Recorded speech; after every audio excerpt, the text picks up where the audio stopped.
Bien, buenas noches. Vamos a dar por terminada el diplomado, las clases, las sesiones, con una sesión importante también, un poco dejada, que son los procedimientos administrativos trilaterales, ¿no? Que son una especie de procedimientos administrativos, ¿no? Procedimientos administrativos especiales cuando la ley del procedimiento administrativo general clasifica los procedimientos, prácticamente los hace a nivel ordinario y especiales. Entre los especiales tenemos los procedimientos administrativos sancionadores, respecto de los cuales aquí hemos dado dos sesiones sobre la potestad sancionadora de la administración pública y todo el interín de los procedimientos administrativos sancionadores. Lo que corresponde ahora es valorar los procedimientos administrativos trilaterales, los PAT, ¿no? Bien, para ello, importante tener conocimientos básicos sobre el sistema económico del Estado vinculado con el rol que tiene la administración pública dentro del mercado, ¿no? Porque cuando hemos visto las primeras sesiones de la función administrativa, hemos hablado que la función administrativa tiene determinadas características. La función administrativa está sujeto al principio de legalidad, está sujeto a un control por parte del Poder Judicial y está en búsqueda de el interés general a través de acciones inmediatas, ¿no? Para poder suplir las funciones o las actividades legislativas y jurisdiccionales, ¿no? En el sentido de que todo aquello que sea necesario para garantizar el interés público y donde no baste el ejercicio de la función legislativa, donde no baste el ejercicio de la función jurisdiccional, entonces allí entrará a tallar la administración pública. Ahí actuará la administración pública en lo que denominamos como función administrativa. De esta manera, entonces, el interés general, también habíamos señalado en otras sesiones, se ve materializado, concretizado a través de los modelos que rigen nuestro Estado. No será el mismo interés general en el Perú que en Uganda, que en Etiopía, que en Egipto, que en China. Son diferentes modelos, diferentes concepciones. Entonces, si es que nos preguntamos cómo se delimita el interés general o cómo se concretiza, si bien es cierto es un concepto indeterminado, pero nos ayuda mucho saber en qué tipo de sistema estamos, en qué tipo de modelo estamos. Recordemos que nos encontramos en una democracia representativa, en una república, constitucionalmente hablando. Entonces, de esta forma se desprende que el ordenamiento jurídico tiene que proteger y garantizar bienes jurídicos tutelables en favor de la sociedad y que esta sociedad o el poder de la sociedad emana de ella misma, que se encomienda hacia las autoridades para que velen por sus intereses. Entonces, esta democracia, como es representativa, entonces los legisladores son quienes determinan qué es lo que constituye interés general y qué es lo que no constituye interés general, ¿sí? Y aparte de ello, también tenemos que tener en cuenta el modelo económico, porque nuestro modelo económico es de una economía social de mercado. En una economía social de mercado, entonces se genera la idea, el dogma económico en el cual la libertad de mercado va a generar a priori beneficio social. Lo que debe hacer entonces el Estado como regla básica es garantizar esa libre competencia entre los agentes de mercado, entendiéndose que la competencia de manera general va a garantizar o va a proponer garantizar el interés general, ¿no? pero también, pero también reconoce la existencia de fallas del mercado, o fallas de mercado vinculadas precisamente a esas distorsiones que pueden existir en la competencia, distorsiones regulares, ¿no? Como por ejemplo tenemos los monopolios legales o también llamados monopolios naturales, la simetría informativa que naturalmente existe entre los agentes de mercado y las externalidades negativas. Por ello, en estas fallas de mercado, entonces el Estado no se va a limitar a dejar pasar las cosas, dejar hacer, sino tiene que actuar, tiene que actuar. Cuando estamos frente a monopolios naturales, es decir, donde no existe competencia, el Estado tiene que tener un rol regulador, como una excepción. Se desprende que el Estado, bajo mercados donde no existan monopolios, no tendría por qué regularlo, no tendría por qué intervenir en la regulación, el establecimiento de tarifas, ¿no?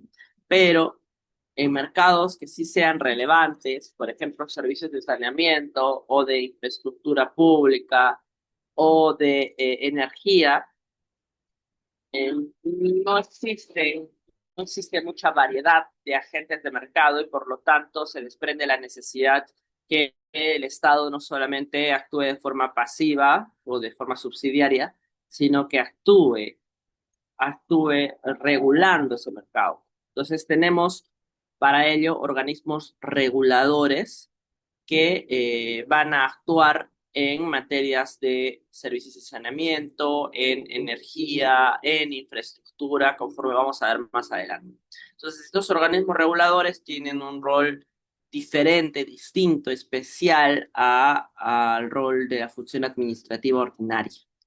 También otra de las fallas del mercado que se reconocen es el de la asimetría informativa, que es lo más común, en el cual los agentes de mercado se entiende que no le brindan toda la información con las que cuentan de forma natural a los consumidores. Y de alguna manera, pues los agentes de mercado, los proveedores, digámoslo así, tienen más información sobre los productos, sobre los bienes, sobre los servicios que están ofertando hacia el mercado que los propios consumidores. Y se desprende que la competencia funciona siempre y cuando los consumidores puedan tener decisiones de consumo adecuadas y libres, y la libertad se sustenta siempre en el conocimiento. Si no se tiene información adecuada, entonces no se están tomando decisiones de consumo ideales. Y de esta forma, entonces, lo que el Estado tiene que velar es, primero, reconocer la existencia de simetrías informativas, es algo normal, y establecer exigencias hacia los agentes de mercado para que puedan informar, o sea, obligatoriamente informar a la ciudadanía, a los consumidores, para que allí se puedan proteger sus derechos, pero con la finalidad de que estos tomen una decisión. Por ejemplo, bueno, acá tengo una botella, ¿no? Dice, tienen que indicarse los ingredientes, tiene que indicarse de dónde viene, cuál es la marca, tiene que indicarse también, por ejemplo, si es que tiene octógonos, y con toda esa información, los consumidores eligen.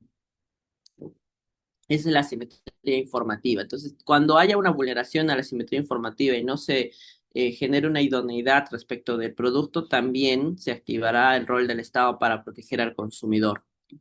Y finalmente, las externalidades negativas que pueden ocurrir dentro de transacciones económicas donde no se estén velando por el interés público o intereses de terceros, ¿no?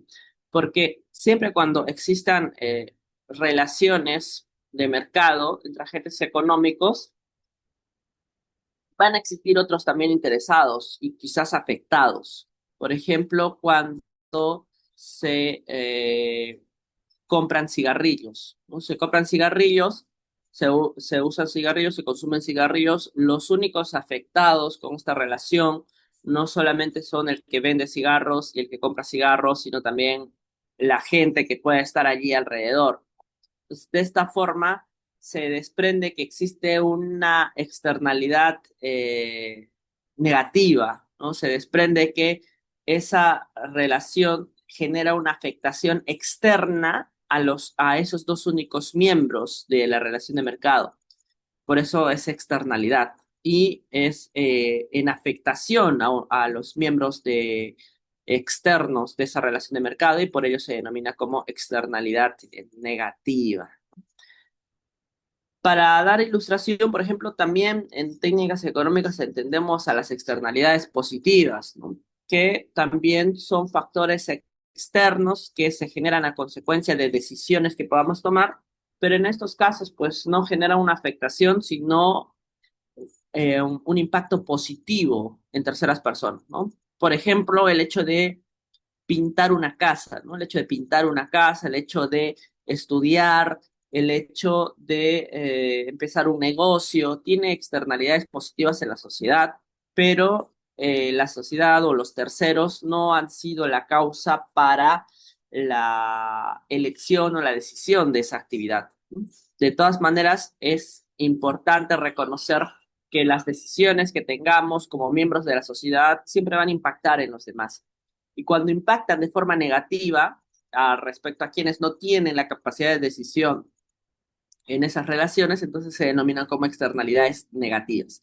Se reconocen esas externalidades negativas como una falla también del mercado y lo que tiene que hacer la administración pública o el Estado en general es internalizar esa externalidad negativa, es decir, ampliarle el costo social hacia el costo generado entre las relaciones de la oferta y la demanda, ¿no? Porque en el gráfico, por ejemplo, vemos en la flechita verde con ploma, cómo el equilibrio se genera en torno a dos variables, ¿no? La oferta y la demanda para determinar un costo, para determinar un precio establecido.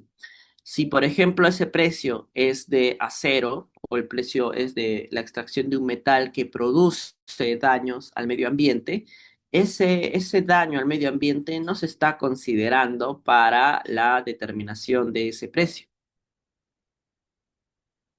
De esta forma, entonces, el Estado tiene que reconocer esa externalidad negativa, determinar el quantum del costo social para indicar el verdadero costo, ¿no? No el costo vinculado con la oferta y la demanda solamente, sino el costo social. Y si se fijan en el gráfico, eso va a desplazar el punto de equilibrio para que naturalmente el precio aumente, es decir, se encarezca. ¿Y quién va a pagar ese precio? Pues evidentemente los miembros de esa relación económica. De esta forma, entonces, se internaliza esa externalidad negativa. Ahora, muy aparte de esto, no confundamos con algunas otras actividades del Estado en materia económica, donde ya tiene un rol promotor. Por ejemplo, en mercados, llamémoslo así, tan relevantes que ni siquiera se denominan como tal. Por ejemplo, la educación, la salud, la vivienda, donde el Estado tiene un rol promotor, ¿no? Donde no importa que, por ejemplo, exista suficiente inversión privada, el Estado siempre tiene que tener la iniciativa sobre ello, ¿no? Por ejemplo, si es que en un determinado distrito toda la población tiene la suficiente capacidad económica como para matricular a sus hijos en instituciones educativas particulares, ello no significa que el Estado va a desconocer y va a impedir la existencia de colegios de educación pública, porque aquí en estos mercados tan importantes, tan relevantes, por disposición constitucional, el Estado tiene un rol mucho más directo, mucho más promotor, ¿no? Fuera de ello, pues rige la subsidiariedad estatal, ¿no? Donde el Estado solamente va a actuar, incluso interviniendo en el mercado, cuando la oferta privada sea mínima, ¿no? Cuando la oferta privada sea insuficiente.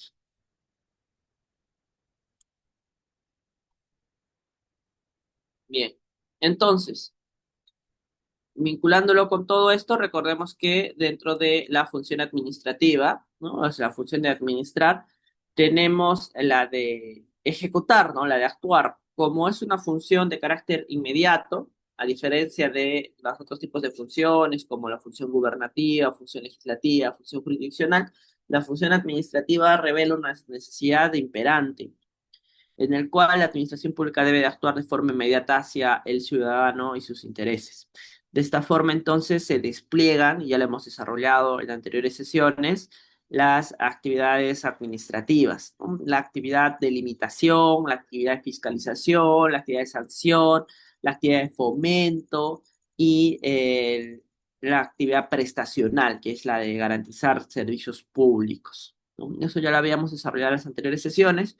Básicamente se resumen en que la administración pública, en el marco de su función administrativa, puede establecer limitaciones a la libertad privada, estableciéndole la obligación de pedirle permiso para determinadas actuaciones y conductas, ¿no? Permiso para construir, permiso para poner un negocio, permiso para conducir un vehículo, permiso para portar armas, permiso para cazar, permiso para pescar. De alguna manera limita nuestra libertad, pero se desprende que se realiza ello en pos del interés general. De esta forma, entonces, existen vinculaciones normativas y exigencias y obligaciones de limitación de la administración pública para con los ciudadanos. Y en virtud de ello, entonces, también eh, existe la necesidad de que se fiscalice el cumplimiento de dichas obligaciones. Y también ello le compete a la administración pública, ¿no? Entonces, la administración pública no solamente exige la tramitación de estos permisos, autorizaciones, licencias o cumplimiento de los deberes normativos, sino también los fiscaliza ese mismo cumplimiento, ¿no? La fiscalización se da para mejorar el orden, para mejorar la información con la que cuenta la administración pública, para saber dónde actuar, no dónde actuar más, dónde actuar menos, pero también para impulsar futuras sanciones, ¿no? Y de esta forma, entonces, cuando la administración pública advierte el incumplimiento de alguna obligación que constituye infracción administrativa, pues está en la facultad de sancionar ese incumplimiento normativo en el marco de su potestad sancionadora. Pero también el fomento de las buenas conductas, ¿no? Recuerden que hace un momento estaba hablando sobre las externalidades, ¿no? Y existen como externalidades negativas, también existen externalidades positivas. Si es que hay decisiones que toma la ciudadanía que favorecen a los terceros, que favorecen a los demás ciudadanos, entonces esas conductas hay que fomentarlas, porque sancionar, limitar la libertad no es un fin en sí mismo, no es un medio, es un instrumento. Entonces, el fin en sí mismo es el interés público, garantizar el interés general. Y si es que se va a lograr o a estar más cerca del interés general a través de estas buenas prácticas, entonces esas hay que fomentarlas. Fomento, por ejemplo, de la buena alimentación, fomento de la buena participación política, fomento en el estudio, fomento en la creación o el impulso de emprendimientos económicos. Todas esas actividades también forman parte de las responsabilidades de la administración pública. Y finalmente, pues la actividad prestacional, ¿no? Donde la administración pública tiene la titularidad de los servicios públicos, como el agua, los servicios de saneamiento, la electricidad, y se encarga de brindar este servicio de manera de calidad, de manera oportuna, de una manera recurrente, ¿no? Aquí lo importante es entender también que la administración pública garantiza esos servicios públicos, es decir, no los presta directamente, o al menos no es necesario que los preste directamente.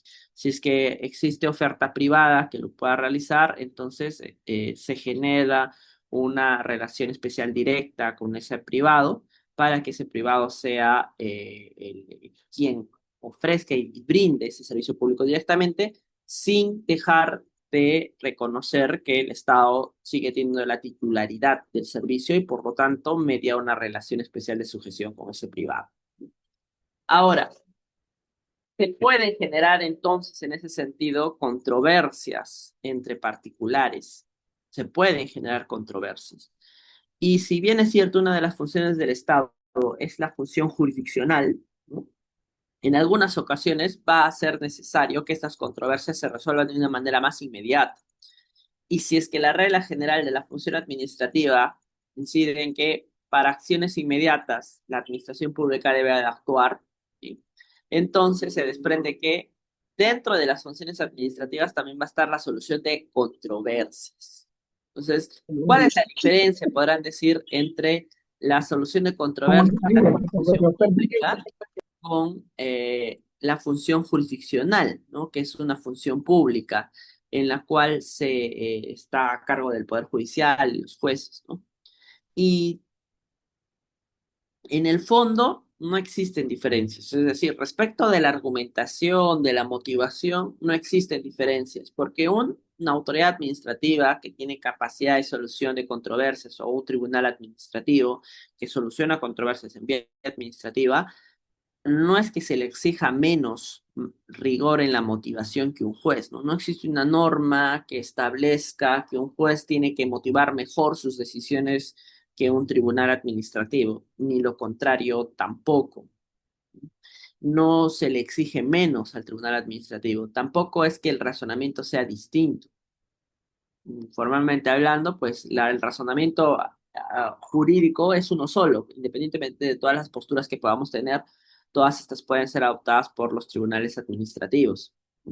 Y en la práctica, pues podemos encontrar resoluciones administrativas mucho más motivadas que una decisión judicial y al contrario también, ¿no? Y al contrario también. Entonces, en cuanto al fondo, en cuanto a la exigencia de motivación, es lo mismo. Es la misma exigencia de la motivación. En en ambas funciones, la autoridad competente aplica e interpreta normas para solucionar controversias de relevancia jurídica. En ambas. Ahora, la diferencia en cuestión de la naturaleza de la decisión incide en que la administración pública, respecto de su función de solución de controversias, genera cosa decidida y en cambio la función jurisdiccional es a la de impartir justicia por parte del Estado a través de los jueces, a través del Poder Judicial, genera cosa juzgada. Entonces, una cosa es cosa decidida y otra cosa es cosa juzgada. ¿Cuál es la diferencia? En que la cosa juzgada es inmutable. En cambio, la cosa decidida puede ser sujeta a un control por parte del Poder Judicial. Porque el hecho de que se solucione una controversia en vía administrativa, eso no lo desprende, no lo desliga del principio de control que rige en toda función administrativa.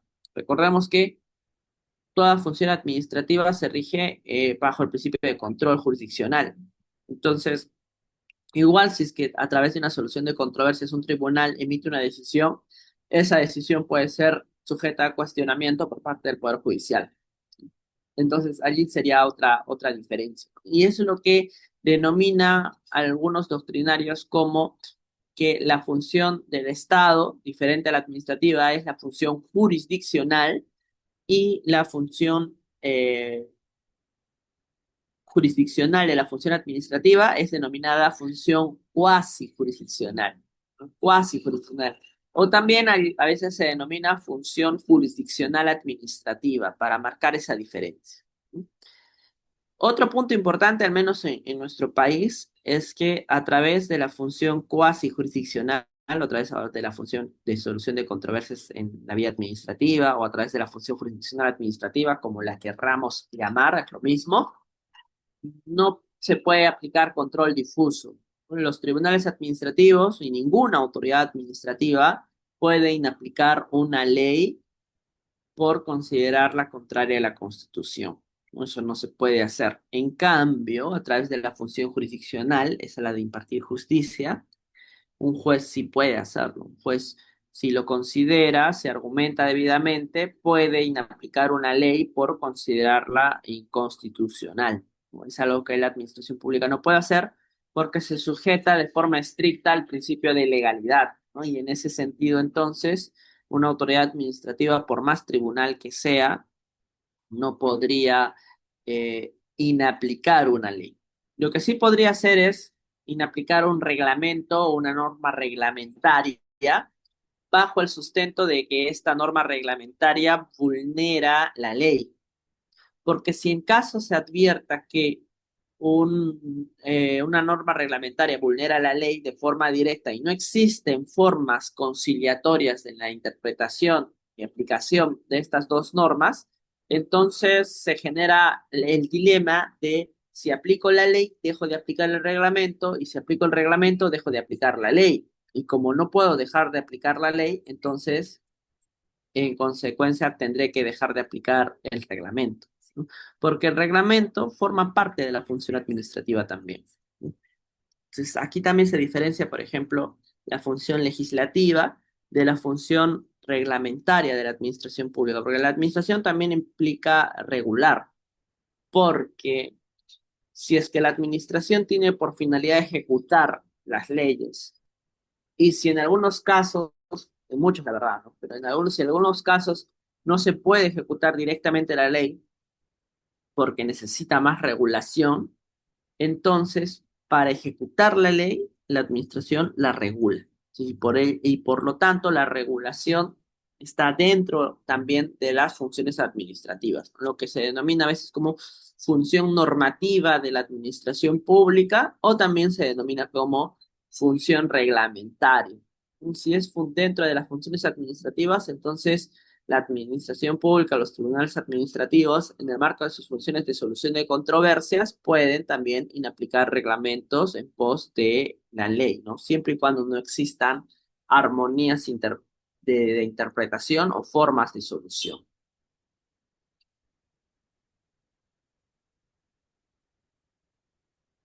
Bien.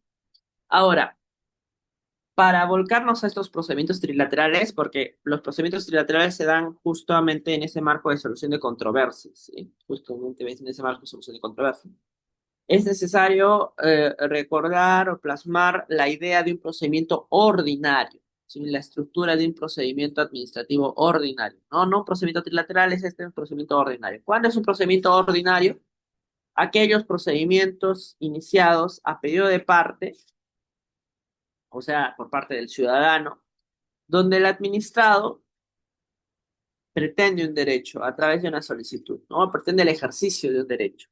Si tiene, por ejemplo, el derecho de uso de un bien inmueble y quiere explotarlo o quiere invertir en él, la inversión tiene que ser conforme al interés general, conforme a la legalidad y por lo tanto solicita a la administración pública el reconocimiento de ese derecho en ejercicio.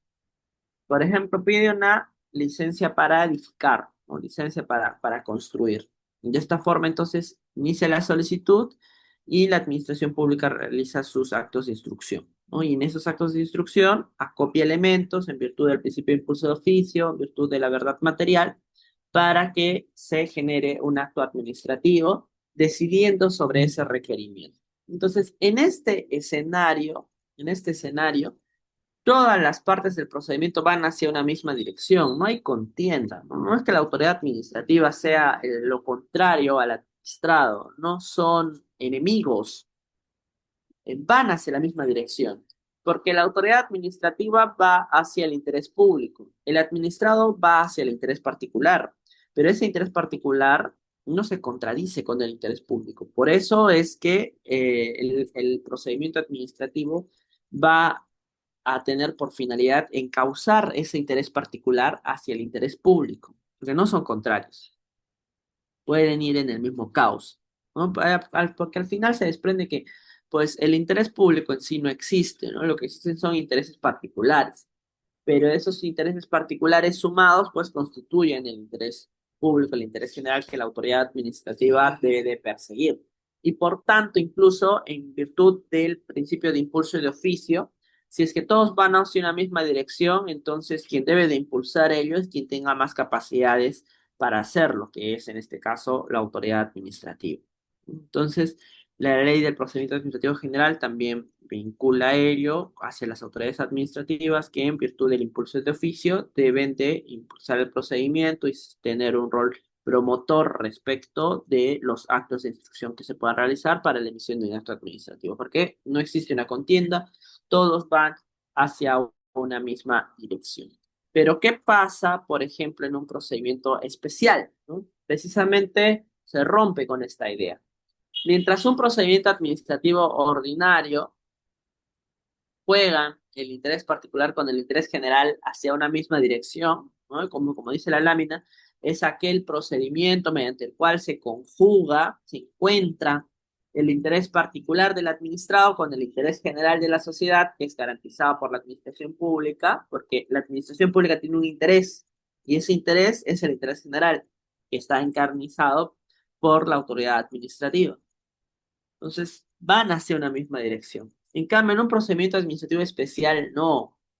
Tiene una, como dice González Navarro, una hipótesis particular. ¿Cuál será esa hipótesis particular? Pues dependerá de qué tipo de procedimiento estemos frente, ¿no? Pero ya no es la misma idea, no es el mismo dogma de donde se conjuga y se encuentran van hacia una misma dirección del interés particular y del interés general. No. Por ejemplo, ¿no? Estábamos viendo en las sesiones anteriores de los procedimientos administrativos sancionadores. Los procedimientos administrativos sancionadores son procedimientos especiales porque no tienen esa hipótesis de un procedimiento ordinario. No se conjuga el interés particular con el interés general, porque existen intereses contrapuestos, de algún modo, porque la administración pública persigue el interés general, incluso a costa de ese interés particular en concreto. En cambio, el administrado tiene y defiende su interés particular. O sea, ahí existe una contravención directa entre ese interés particular y ese interés general bajo la hipótesis de la administración pública, de la autoridad que instruyó el procedimiento administrativo sancionador. Esa es la hipótesis particular dentro de un procedimiento administrativo. Entonces, si es que tiene una hipótesis particular y ya no se rige bajo la conjugación del interés particular hacia el interés general, entonces se desprende la necesidad de que se tramite de forma diferente este interés. Aquí en la anterior lámina tenemos que ambos administrados con la autoridad administrativa viajan hacia la misma dirección, pero cuando esa hipótesis no se advierta, se desprende que el trámite no tiene que ser así como lo estamos viendo en batalla, sino de una forma diferente. Y para ello, entonces, se reconoce la existencia y la naturaleza y la necesidad de los procedimientos administrativos trilaterales, donde se adviertan tres partes, ¿no? Por eso se denomina trilateral, tres lados. Lo podemos dibujar con un triángulo, donde existe un reclamante y un reclamado, donde cada uno de los administrados o partes tengan un interés particular y entonces acuden hacia la autoridad administrativa y esa autoridad administrativa va a dirimir ese conflicto. Entonces, este es un procedimiento administrativo contencioso. Hay contienda, hay litis, hay un conflicto entre dos administrados. Pero esto no es un juicio, esto no es el poder judicial, esto es la administración pública.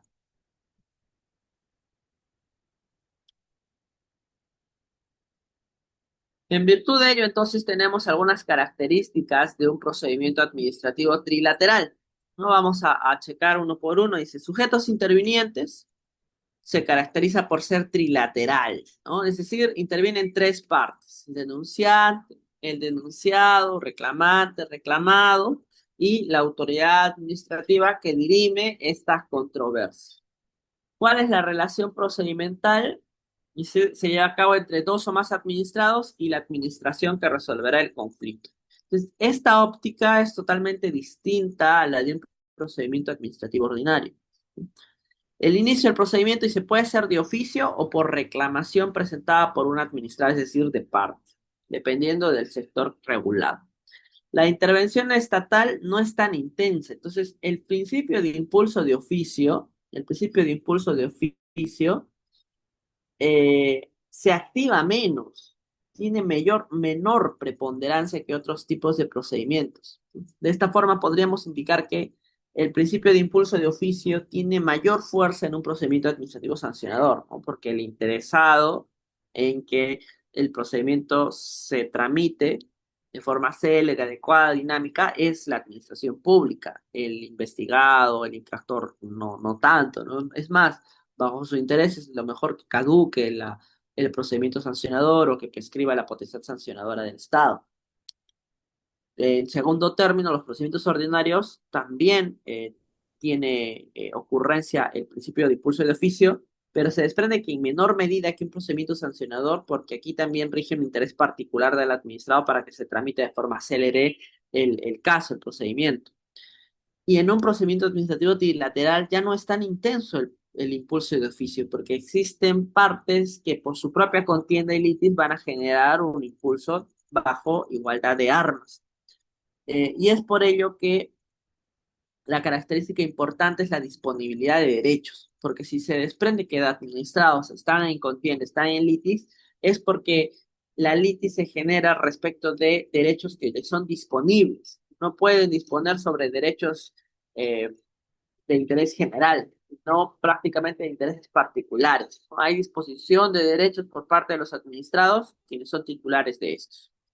Entonces, aquí el rol de de la autoridad administrativa es de solución y de una manera imparcial, ¿no? No, no forma parte ni de uno ni de otro. No es como en un procedimiento ordinario que guía, prácticamente son uno solo, ¿no? Autoridad y particular. O en un procedimiento administrativo sancionador que son partes que tienen intereses contrapuestos prácticamente. En cambio, en un procedimiento trilateral, la administración actúa de forma netamente imparcial.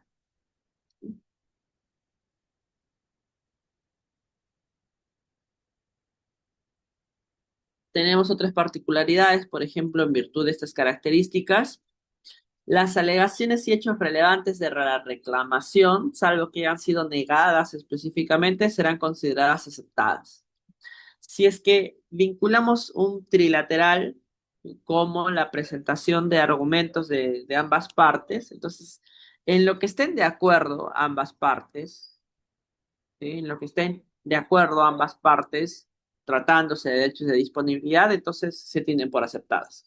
Entonces, el estándar probatorio regirá en aquellas cosas en aquellos aspectos negados expresamente, ¿no? Y esos son particularidades importantes, porque cuando uno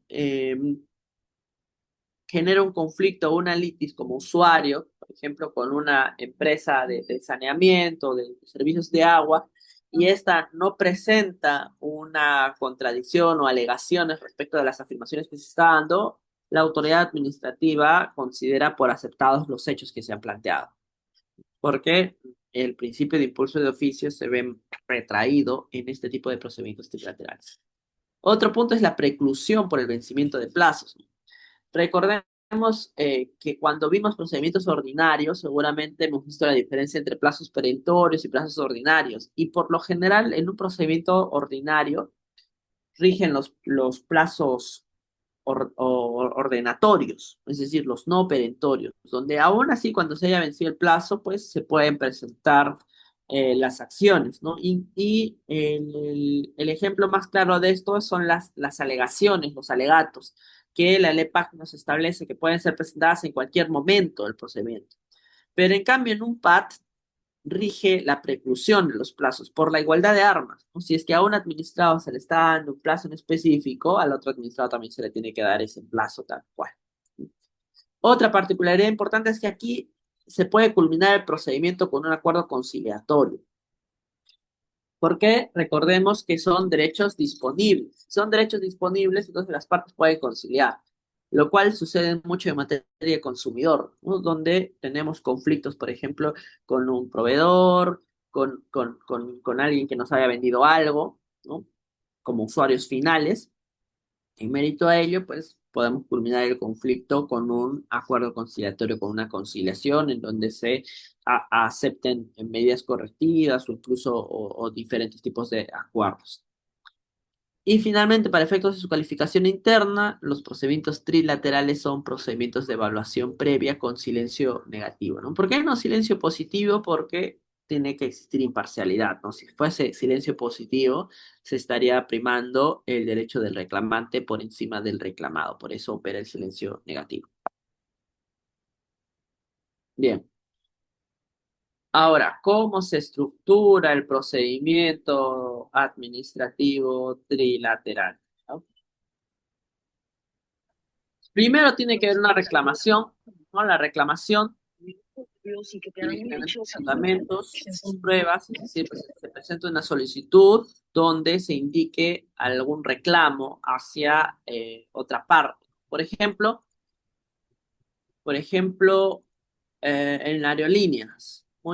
Imaginando que no han dejado embarcar a una persona en un avión, le han cancelado el vuelo y eso ha generado afectación, ¿no? Ha tenido que comprar otro, de repente ha ido a escala internacional y también genera problemas porque ha perdido el siguiente vuelo, ¿no? En todo caso, se presenta su reclamación con los fundamentos, con las pruebas, y la autoridad administrativa va a solicitar esa contestación, la contestación hacia la otra parte, y la otra parte también tiene la posibilidad de presentar sus fundamentos o pruebas o incluso también presentar réplica, ¿no? Es decir, presentar otras pretensiones en contra del reclamante. Puede terminar este conflicto en una conciliación, en una transacción o también en el desistimiento del reclamante, pero si no sucede ello, entonces la autoridad administrativa emite la resolución. Aquí, conforme a las características previas que hemos planteado, también existe la rebeldía, cosa que no sucede en un procedimiento administrativo sancionador o un procedimiento administrativo ordinario, porque a falta de contestación, en el plazo de vida de 15 días, entonces la autoridad administrativa lo constituye como rebelde y actúa conforme a los medios de prueba que tenga. Bien. Como hemos dado la introducción de los reguladores, entonces tenemos en cuenta que los reguladores como CIPTER en materia de telecomunicaciones, o SINERMIN en materia de energía e hidrocarburos, o CITRAN en materia de infraestructura para el transporte de uso público, o SUNAS en materia de servicios de saneamiento de agua potable, eh, eh, tienen diferentes funciones, ¿no? Dentro de esas funciones, es decir, no solamente supervisan estos mercados, no solamente los regulan, no solamente los norman, no solamente fiscalizan y sancionan, sino también solucionan controversias que puedan suscitarse entre particulares eh, respecto de los usuarios sobre los servicios, ¿no? Porque los servicios los brindan los privados. ¿Sí? Entonces, aquí tiene un tribunal que soluciona este tipo de controversias. Vamos a ver ahora cuáles son este tipo de casos, ¿no? Vamos a ver casos para, para el desarrollo de la sesión de hoy, ¿sí? A ver,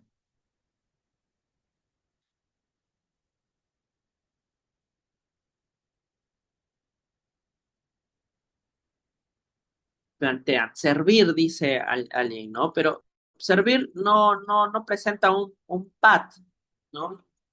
Se estarán pensando en la apelación, si es que esa es la pregunta, en una apelación, digamos, en una actuación de la administración pública en el marco del sistema administrativo de gestión de recursos humanos, por ejemplo, un procedimiento administrativo disciplinario, ¿no? Es la pronunciación de la D y la T, no la tengo bien clara, pero una cosa es PAT con D, P-A-D, y otra cosa es PAT con T, ¿no? P-A-T, procedimiento administrativo trilateral. Cuando culminamos un procedimiento disciplinario, ¿no? E impugnamos, aquí no se constituye en un trilateral. No hay un trilateral. ¿Por qué? Mire, recordemos, a ver, vamos atrás, ¿ya? Acá está. Sí. Cuando apelamos, digamos, una sanción disciplinaria, ¿acaso la autoridad administrativa, que en este caso es el Tribunal de Servicio Civil, le solicita a la entidad que presente algún fundamento adicional? No, o no le presenta descargos ni nada de ello. Solamente actúa con lo que está en el expediente, nada más. Es una actuación de segunda instancia administrativa, no es un trilateral. Si bien es cierto, es una solución de controversias que se pueden suscitar frente a un apelante, pero no está vinculada a la estructura de un procedimiento trilateral. Diferentes, por ejemplo, en el Tribunal de Transparencia. En el Tribunal de Transparencia sí tiene tintes de trilateral porque al presentar el recurso de apelación, el Tribunal de Transparencia le solicita a la entidad de que presente sus descargos sobre esto. Y en mérito a ello, pues decide. Pero el Tribunal de Servicio Civil no actúa en el marco de un procedimiento trilateral. Vamos a ver dónde sí. A ver. Consumos facturados, ¿no? Este es un caso de consumos facturados, algo típico eh, por pagos efectuados en exceso, ¿no? A veces suceden los usuarios. Vamos un poco de teoría. ¿Qué dice el Reglamento General de Reclamos de Usuarios, Servicios de Saneamiento, ¿no? Dice, en caso corresponda, el usuario puede solicitar en la vía administrativa la devolución de pagos en exceso, incluyendo los intereses correspondientes, dentro del plazo de un año, contado a partir del día siguiente de efectuado el pago. O sea, hay un plazo, ¿no? Si es que existen pagos en exceso en materia de agua potable, podemos solicitar entonces la devolución de esos pagos en exceso, que incluye los intereses, pero solamente tenemos el plazo de un año desde que hemos pagado, ¿no? Desde que hemos pagado. También, en caso el usuario considere que ha efectuado un consumo menor al volumen registrado por el medidor, la empresa prestadora deberá acreditar que ha adoptado las medidas de control operacional requeridas para asegurar que el medidor refleje el consumo efectuado mediante un informe del área encargada. Entonces, aquí la carga de la prueba la tiene la empresa prestadora, quien debe de acreditar acciones diligentes, ¿no? Acciones diligentes. Si no acredita esas acciones diligentes, entonces se puede interpretar en su contra el caso. Tenemos en cuenta entonces esos enunciados normativos para valorar el caso en cuestión que luego les voy a presentar. Ahora, ¿qué nos dice también? Existen etapas del procedimiento de atención del reclamo, ¿no? Tenemos presentado el reclamo, el procedimiento se llevará a cabo de acuerdo a las siguientes etapas. Tenemos tres etapas: etapa de investigación, etapa de conciliación y etapa de decisión, vinculado a lo que estábamos viendo de la estructura de un procedimiento administrativo trilateral. En la primera etapa, la etapa de investigación, se dispone la actuación de medios de prueba, ¿no? Luego, en la etapa de conciliación, se da la oportunidad de poner fin al conflicto, ¿no? Hacia las partes, hacia el usuario y a la empresa prestadora del servicio, ¿no? A la EPS. En ese sentido, recordemos que estamos frente a derechos de libre disposición. Entonces, por ello existe esta etapa de conciliación, algo que jamás vamos a ver, por ejemplo, en un procedimiento administrativo sancionador. Siguiente etapa de decisión, ¿no? En la etapa de decisión se evalúa medios de prueba y se decide, es decir, se determina si el reclamo va a ser declarado fundado o no. Independientemente de esto, el usuario, o sea, una de las partes, y la EPS, por la otra parte, pueden llegar a un acuerdo y ahí ya concluye todo esto porque estamos frente a derechos disponibles. Entonces, se cumple con el esquema planteado, ¿no? Se presenta una reclamación, se dirige al Tribunal Administrativo de Solución de Reclamos de los Usuarios de los Servicios de Saneamiento de la SUNAS, se derivan los actuados hacia la EPS, esta puede contestar con fundamentos y pruebas, en cualquier momento pueden conciliar, pueden transar, y después, pues, si no existe ello, se emite la resolución por parte del tribunal. Ahora, para el caso concreto, un ejemplo. Veamos un ejemplo. Dice, en el presente caso, el documento récord de facturación se advierte que la facturación del mes de mayo del 2022 fue cancelada con anterioridad al reclamo, ¿sí? Lo cual es usual, es común, ¿no? ¿Cuándo ha pagado? Entonces se ha hecho el pago el 3 de junio del 2022, ¿no?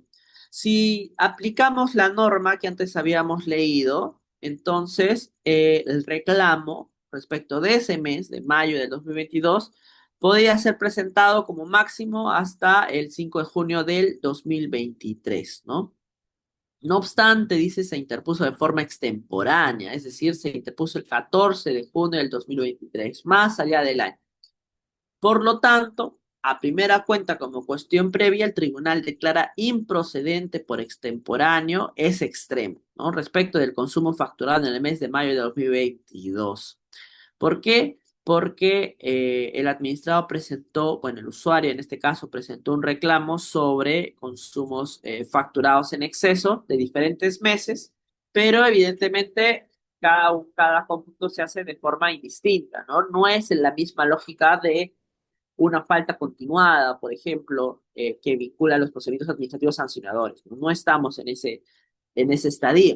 En un procedimiento trilateral vinculado a servicios de saneamiento, vinculamos el caso a los plazos perentorios y el tribunal ha determinado como improcedente por extemporáneo, entonces este este consumo facturado porque ha sido presentado más allá del año que se tiene de plazo conforme a norma. Bien, independientemente de ello, la SUNAS ha indicado que se advierte que la empresa prestadora no actuó como medio probatorio para resolver el reclamo, la documentación requerida, ¿no? Que habíamos visto anteriormente. Es decir, la empresa prestadora no ha descartado su responsabilidad y la norma eh, le otorga o le genera la obligación de probar, ¿no? La carga de la prueba lo tiene la empresa prestadora, la EPS. Y aquí la empresa prestadora no ha descartado su responsabilidad sobre la adecuada prestación del servicio. Entonces, eso basta para declarar fundado el reclamo en ese extremo.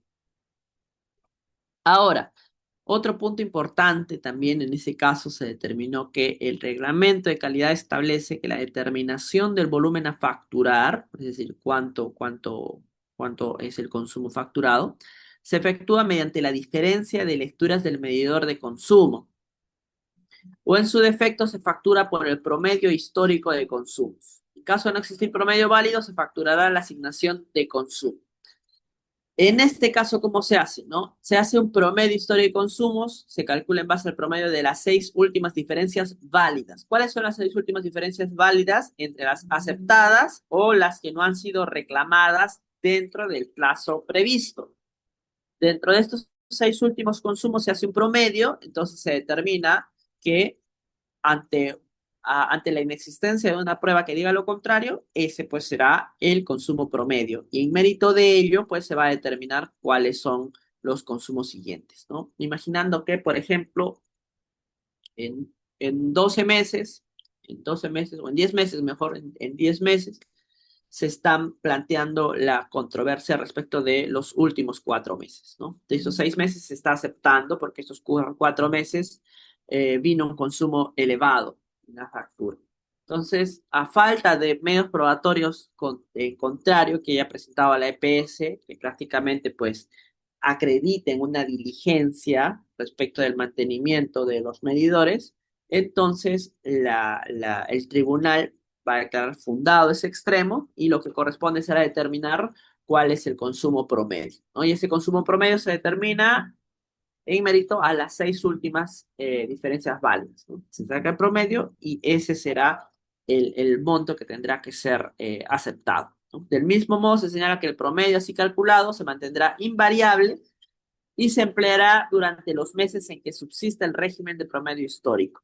En este caso concreto de la tarjeta de lectura se ha advertido que el suministro bajo reclamo cuenta con 6 diferencias de lecturas válidas anteriores a los periodos reclamados, que corresponden a los meses de diciembre del 2021 y enero a mayo del 2022, ¿no? Allí suman los 6 meses y el promedio es de 40 metros cúbicos, por lo que corresponde declarar fundado el reclamo y ordenar la refacturación de los meses de junio del 2022 a abril del 2023. Recordemos que mayo se declaró improcedente por extemporáneo, en base de 40 metros cúbicos para cada mes. Entonces, imaginando que aquí el usuario había recibido un consumo facturado de 120 metros cúbicos por cada uno de los meses que se está reclamando, entonces aquí se está reduciendo porque la EPS no presentó medios de prueba para la debida diligencia y porque existen reglas para determinar cuál va a ser el consumo facturado por promedio.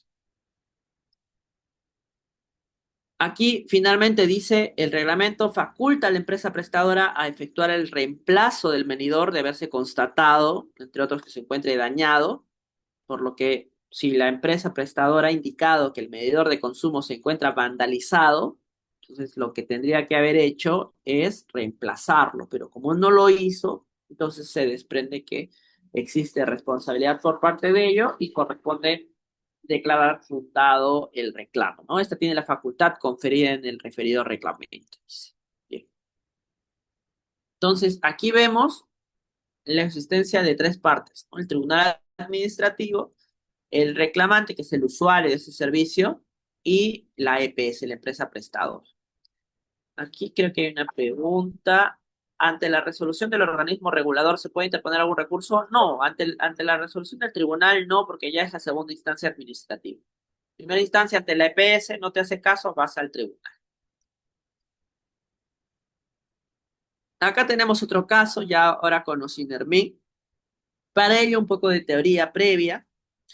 Tengamos en cuenta que para el consumo de electricidad, es decir, para que llegue la electricidad a nuestros hogares, primero se tiene que generar la electricidad, luego se transmite, luego se distribuye y finalmente se genera el consumo, ¿no? Nosotros somos usuarios del servicio, entonces llevamos hacia el consumo, pero para ello antes debe haber diferentes tipos de actividades eléctricas y dentro de ellos tenemos pues los actores, ¿no? Diferentes tipos de agentes de mercado como generadores de electricidad, transmisores de electricidad y distribuidores de electricidad. Eso está en la ley de concesiones eléctricas. Ahora, dentro de consumos facturados, también en materia de energía, tenemos el mismo esquema, ¿no? Una reclamación con los fundamentos, pruebas. Quien va a dirimir el conflicto es el Tribunal Administrativo de Solución de Controversias de Sinerminc a través de la contestación, si es que así lo considera, si es que sí ha presentado la empresa de electricidad. Acá tenemos un caso, también por consumo facturados, una resolución del Tribunal de Solución de Controversias de Osinermin.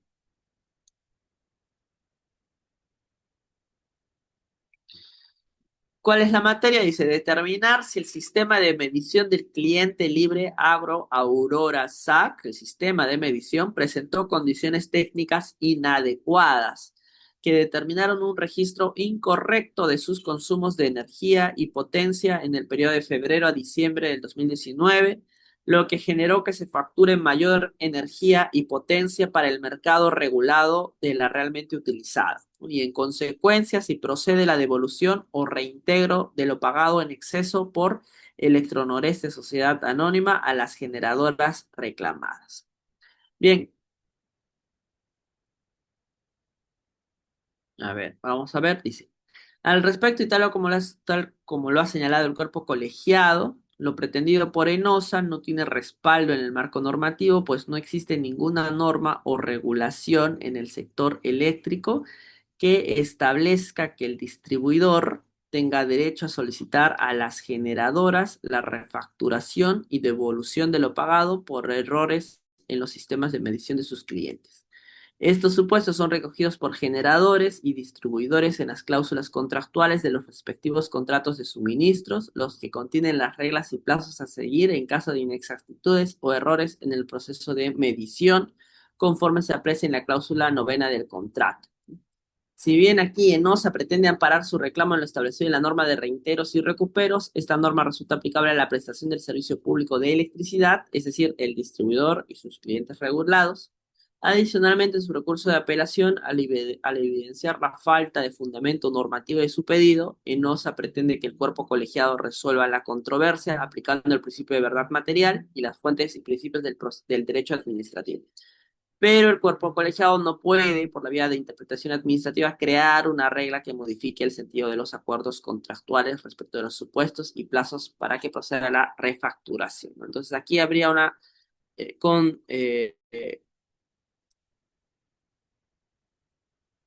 habría un hierro, habría una equivocación respecto de los actores que actúan en las actividades eléctricas, ¿no? Generadores, transmisores, distribuidores y finalmente los derechos que le corresponden a los usuarios del servicio.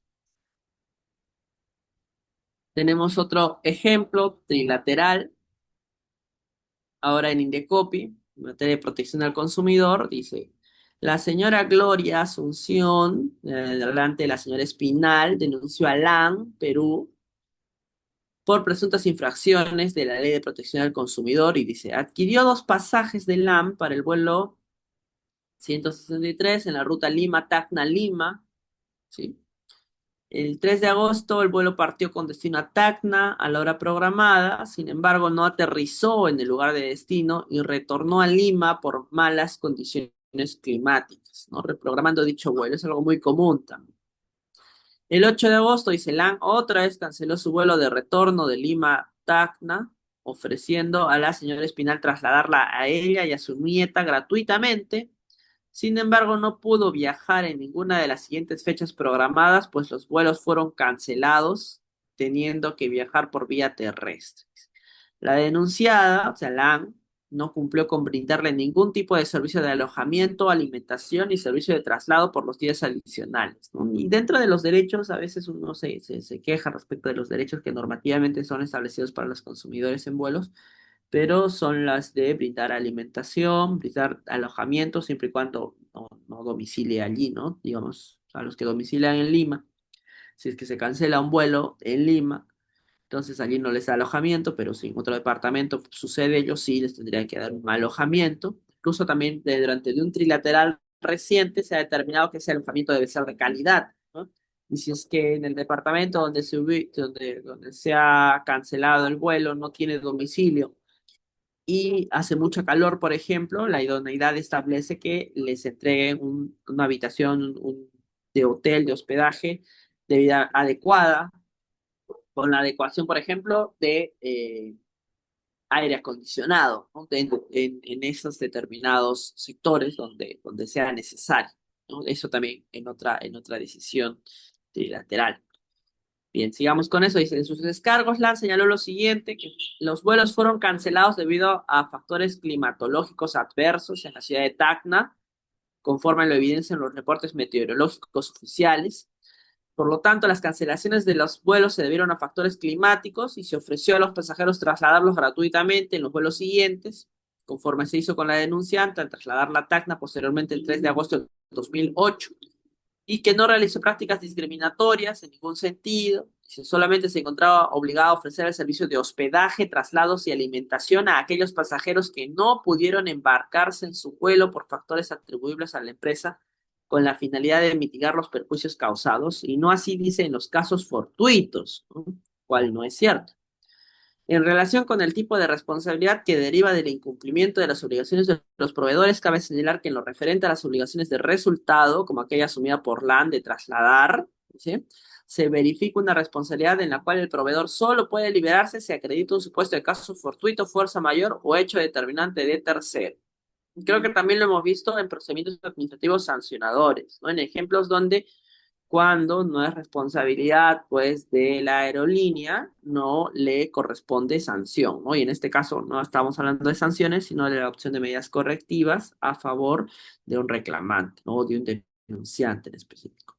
Durante la tramitación del procedimiento, LAN ha manifestado que no sería responsable por la infracción, dice, puesto que el vuelo programado para el 8 de agosto de 2008 con destino a Lima no pudo realizarse debido, nuevamente, a condiciones climáticas adversas en la ciudad de Tacna, y presentó para ello un reporte meteorológico.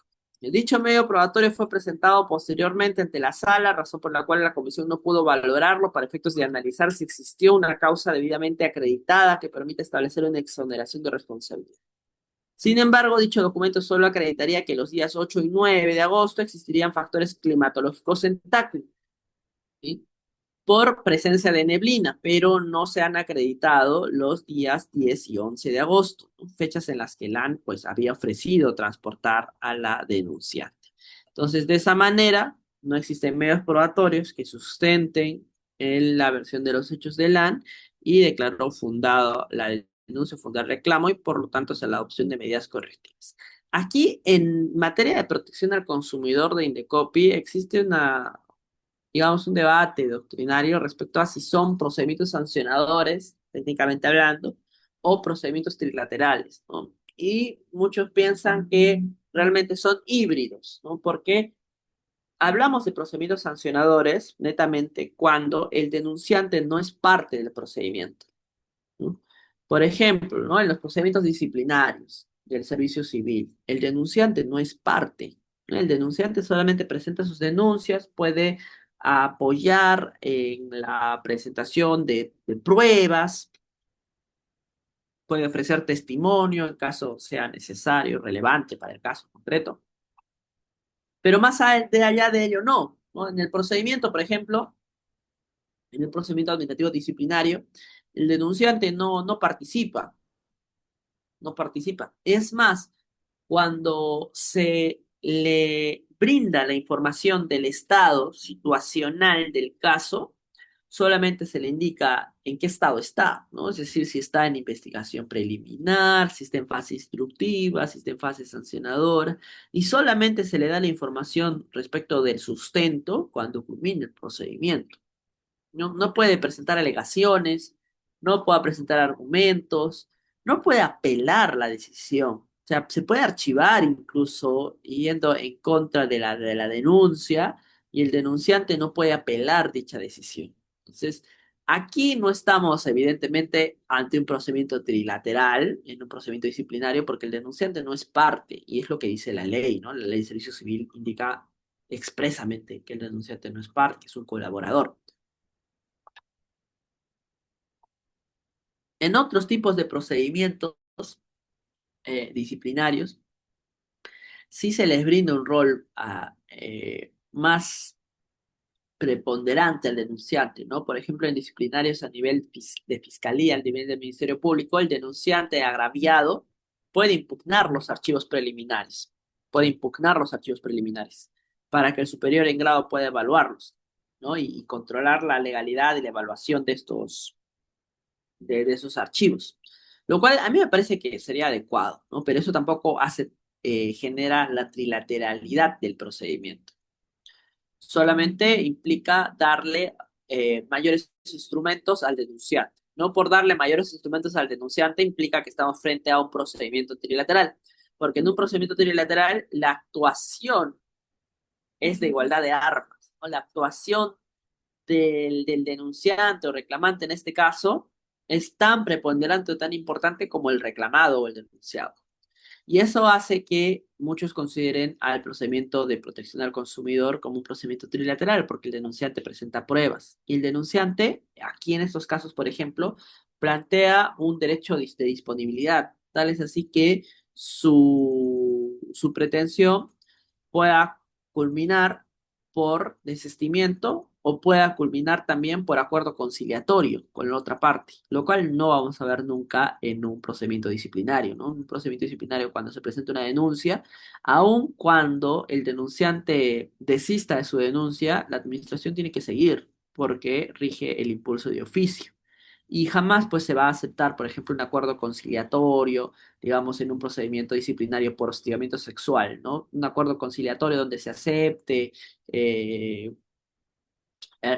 algún acuerdo entre el denunciante y el denunciado. No se va a aceptar ello porque son derechos que no están sujetos a disposición, ¿no? De esta forma, entonces, por más de que culmine en una sanción, esto de los procedimientos de consumidor, se entiende que son también procedimientos trilaterales, ¿no? Procedimientos trilaterales que culminan en sanción, procedimientos eh, o procedimientos administrativos sancionadores híbridos, ¿no? De alguna forma. Bien,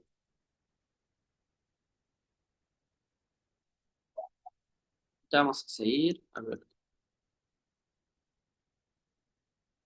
Bien, a ver, tengamos otro caso de su salud. Esta es una apelación, llegó a la apelación ante la Corte Suprema de Justicia de la República, la Sala Civil Transitoria. Se imputó el hecho consistente en no haber realizado una atención adecuada respecto al tratamiento de las curaciones del escara en la paciente que padecía múltiples comorbilidades, ¿no? Lo que habría agravado la situación de salud de la paciente que se subsumiría en la infracción muy grave. Eh, La demandante refiere, dice los siguientes argumentos.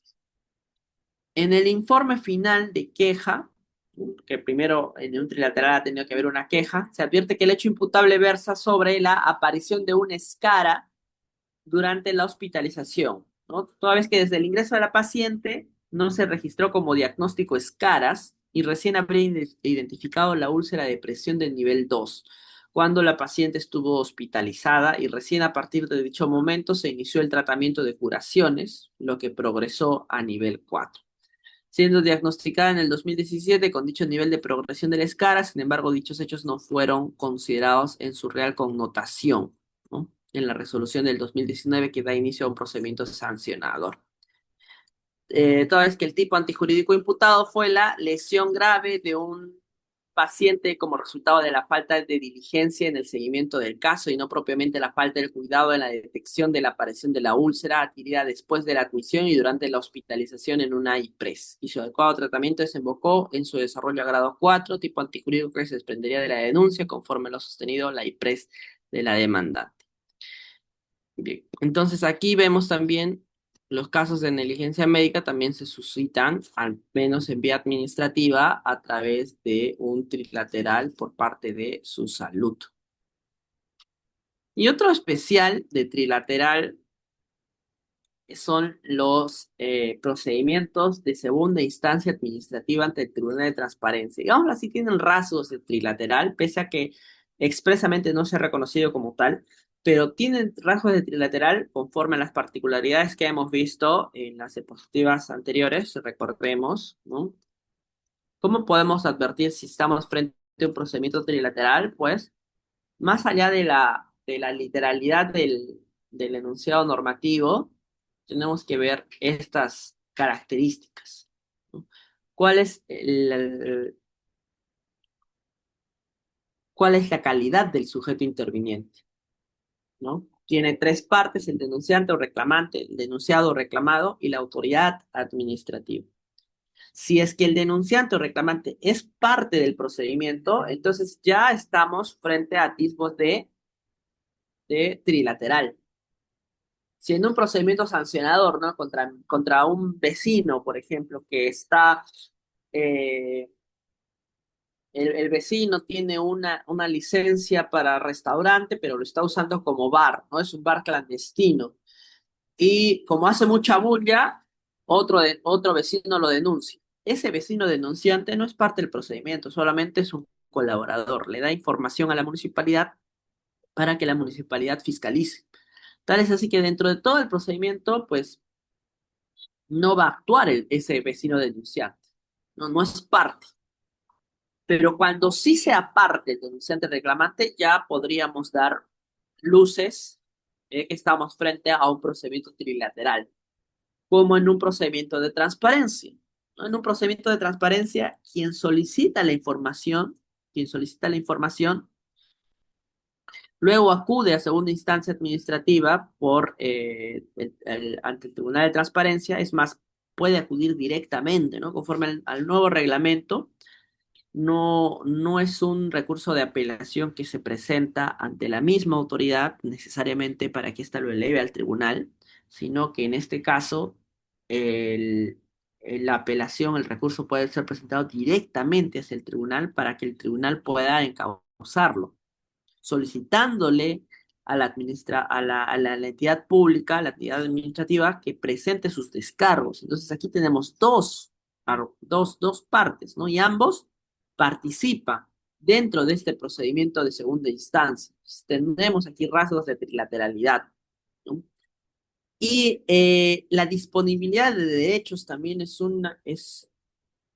una característica importante dentro de los trilaterales. Porque, por ejemplo, en materia de consumidor, si yo tengo conflictos porque no me dieron adecuadamente un servicio de lavado, ¿no? En una lavandería, no me ofrecieron adecuadamente el servicio porque les di unos ternos y los achicaron, los lavaron mal o los perdieron, tengo un derecho afectado, pero sigue siendo disponible. Puedo yo conciliar con la otra parte y allí ya se dirime el conflicto, se elimina. Existe esa disponibilidad de derechos. En cambio, en una denuncia no, ¿no? Si es que en el caso del ejemplo del bar clandestino, si es que el denunciante presenta un desistimiento, ese desistimiento no tiene ninguna validez porque se vela por el interés general. Tampoco puede haber un acuerdo conciliatorio entre ese denunciante y el denunciado, ¿no? Que está siendo investigado por incumplir incumplir el horario nocturno y también realizar actividad económica sin licencia de funcionamiento. Esas infracciones son de interés general y no pueden ventilarse en conciliación. No sirven de nada esos acuerdos. Entonces, ¿por qué? Porque no hay disponibilidad de derechos. Cuando veamos entonces estos sujetos intervinientes como partes bajo una relación procedimental de igualdad de armas y de disponibilidad de derechos, entonces esto exige que la administración tome un rol más imparcial, más ajeno, más objetivo. Y por ello es que establece plazos cortos, ¿no? Plazos perentorios. Y cada quien presenta sus alegaciones, existen preclusiones respecto de los vencimientos de plazo, se puede culminar con acuerdos conciliatorios y los procedimientos pues, pueden culminar con silencio negativo si es que el reclamante así lo haya establecido, ¿no? Recordemos que los silencios negativos no operan automáticamente, a diferencia de los silencios positivos, ¿no? Vamos a repasar un ratito esto porque también es importante, ya recordamos que esta es la sesión última. El silencio administrativo positivo concede el derecho al administrado conforme a su pretensión, ¿sí? De pleno derecho, es decir, de forma automática. No es necesario que el administrado lo solicite, no es necesario que el administrado exija ello porque opera de pleno derecho. No es necesario que la administración pública lo reconozca. Y si es que lo reconoce, igual tiene efectos declarativos nada más, no tiene efectos constitutivos. Es decir, no opera desde que la administración pública reconoce la existencia del silencio administrativo positivo, sino por el solo vencimiento del plazo. En cambio, el silencio administrativo negativo no es así. El silencio administrativo negativo se genera por la facultad ejercida por el administrado. El vencimiento del plazo otorga una facultad al administrado para decidir si es que le quiere esperar a la autoridad administrativa, o sea, esperar más tiempo, pese a que ya ha vencido el plazo ordinario, o si no quiere acceder a la siguiente instancia, ya sea una segunda instancia administrativa, en aquellos casos que exista, o acceder a la tutela jurisdiccional efectiva, ¿no? A través del proceso contencioso administrativo. Entonces, de esta forma, en un procedimiento administrativo trilateral, lo que opera, como en todo procedimiento administrativo especial, es el silencio administrativo negativo. Recordemos que los silencios también solamente se aplican para aquellos procedimientos que han iniciado a pedido de parte, ¿no? Si el procedimiento es de oficio, como un procedimiento administrativo sancionador, no operan ningún tipo de silencios, ¿no? Pero si es que alguien presenta un reclamo, si es que alguien presenta una denuncia y la denuncia inicia un procedimiento, ¿sí? O si alguien presenta una apelación, un recurso, estos procedimientos se inician a pedido de parte, porque existe una pretensión de interés particular, una pretensión contradictoria, una pretensión de información, cualquier tipo de pretensión, pero inicia un procedimiento. Entonces, como inicia un procedimiento, sí se rige en cuestión de silencios. Y en estos casos de procedimientos especiales, ya sea trilaterales o sancionadores, rige el silencio negativo por principio de legalidad. Rige el silencio negativo. Entonces, veamos acá.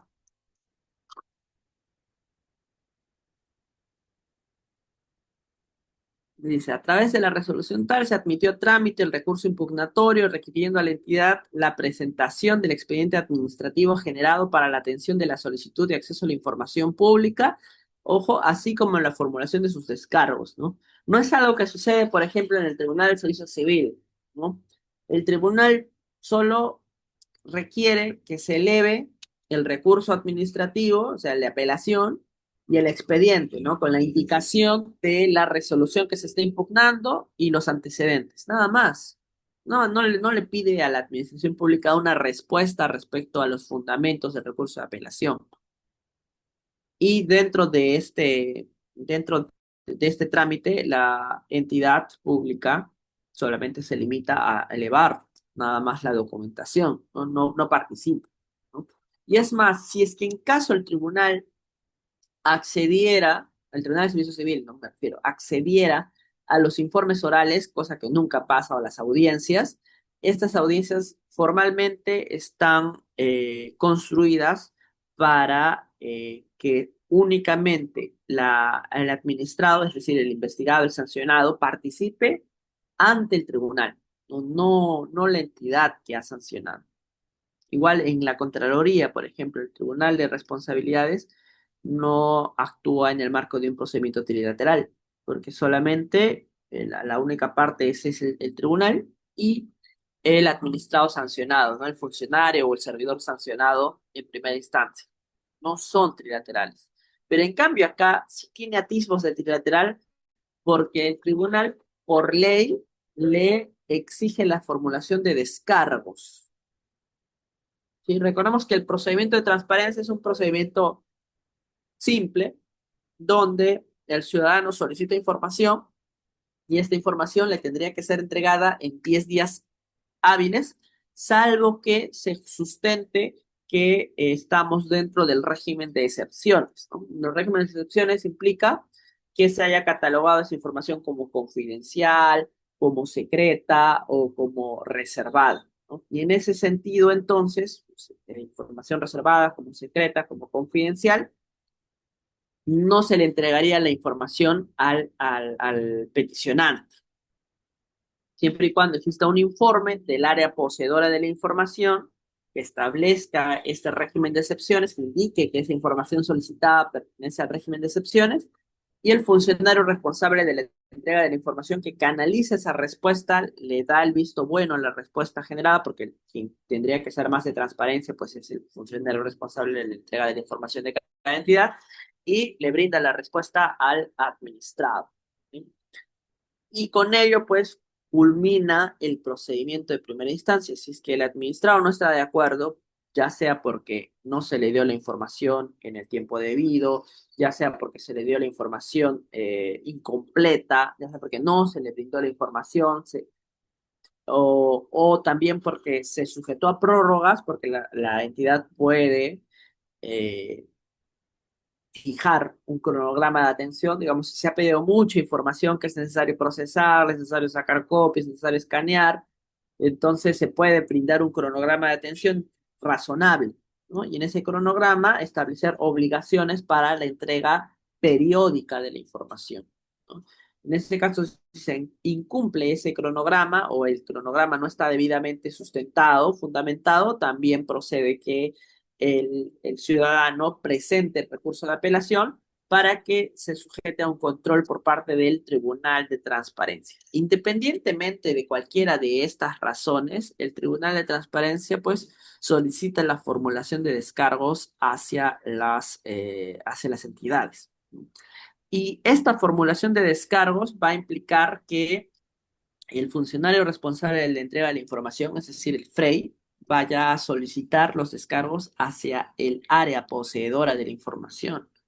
Es por ello que si es que en una primera instancia el área poseedora de la información indicó que esa información solicitada, por ejemplo, es información confidencial, es la misma área quien tiene que sustentar, ¿no? ¿Por qué dijo que era información confidencial? Y cómo es que sus argumentos van más allá de los argumentos del apelante, del impugnante, ¿no? Y para ello la ley establece también que es posible que el área poseedora de la información pueda solicitar el apoyo de la Oficina de Asesoría Legal de la entidad para la formulación de estos descargos, ¿no? De estos descargos. Ahora, si es un procedimiento trilateral, eh, podrían preguntarse algunos si es que puede permitirse la intervención de las procuradurías públicas, ¿no? Porque cada entidad tiene su procuraduría pública y esa procuraduría pública interviene en los intereses sobre conflictos administrativos o judiciales que se puedan suscitar y vinculados al interés de la entidad, ¿no? En el interés del Estado. Entonces, en estos trilaterales puede intervenir la Procuraduría Pública y por regla general no. ¿Por qué? Porque rige el principio de especialidad. Y en estos procedimientos de transparencia no se ha indicado expresamente la intervención de la Procuraduría, ¿no?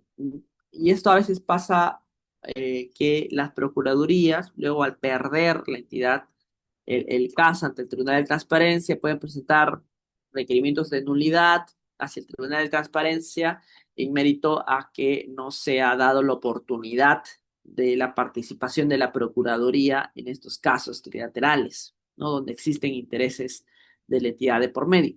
Pero el tribunal ha rechazado siempre todas estas pretensiones bajo el fundamento, bueno, bajo dos fundamentos. Primero, de corte formal, estableciendo que la normativa de estos procedimientos no establece en ninguna parte que se tenga que oficiar o se tenga que encauzar a las procuradurías de las entidades, número uno. Y número dos, en todo caso, no se ha vulnerado pues la posibilidad de que si la entidad lo considera adecuado, si cada entidad lo considera adecuado, pueda solicitar la intervención de la Procuraduría. De esta forma, entonces, se desprende que las procuradurías sí pueden actuar, pero si es que la propia entidad, no deriva los actuados hacia sus procuradurías para la intervención de estos casos, entonces no se afectaría su derecho de defensa, ¿no? Porque en estos casos también, a diferencia de otros procedimientos que son ordinarios, cada una de las partes, incluso las entidades públicas, actúan como administrados, ¿no? Actúan como tienen la calidad de administrados y por lo tanto tienen derecho al debido procedimiento, ¿no? Dentro de los cuales está el derecho a la defensa. Entonces, en esos casos, ¿puede actuar la Procuraduría? Sí. ¿Es obligatorio? No. ¿De quién depende? De cada entidad. ¿Quién va a formular los descargos? El área poseedora de la información, con apoyo de la Oficina de Asesoría Legal. Si no actúa la Oficina de Asesoría Legal, ya es responsabilidad del área poseedora de la información, porque no es una obligación, es una facultad. Y el FREI debe de canalizar también estos descargos para darles viabilidad, visto bueno y poder ser elevados al Tribunal de Transparencia. Y bueno, acá sí dice, la entidad remitió el expediente requerido, adjunta el informe, reiterando los extremos de la denegatoria, precisando que la evaluación o investigación previa no forma parte del procedimiento disciplinario, habida cuenta que constituye una actuación administrativa preliminar de manera contingente.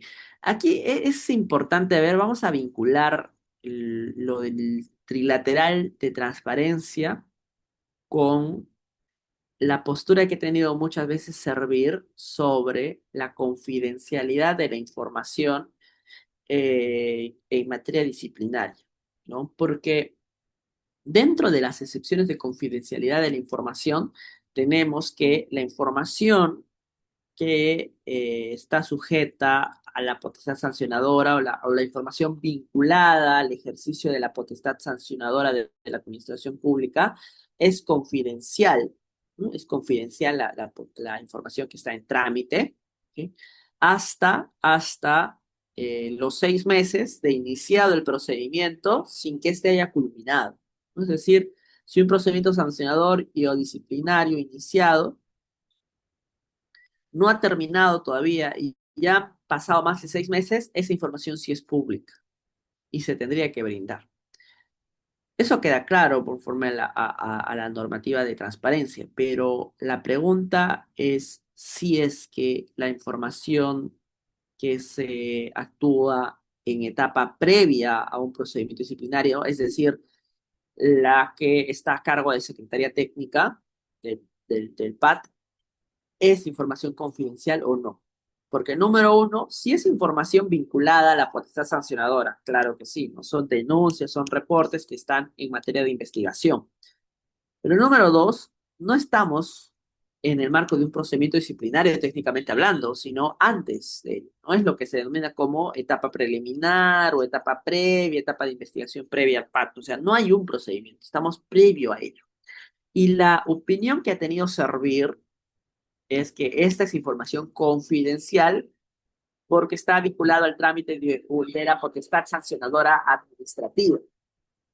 Está vinculada al trámite de la potestad sancionadora administrativa. Y para ello, en primera cuenta, Servir no tendría por qué emitir opinión sobre temas que no le conciernen. Así como Servir muchas veces no dice nada sobre temas de presupuesto, porque eso le corresponde al MEF, o no dice nada sobre temas de abastecimiento, porque eso le corresponde al OEC.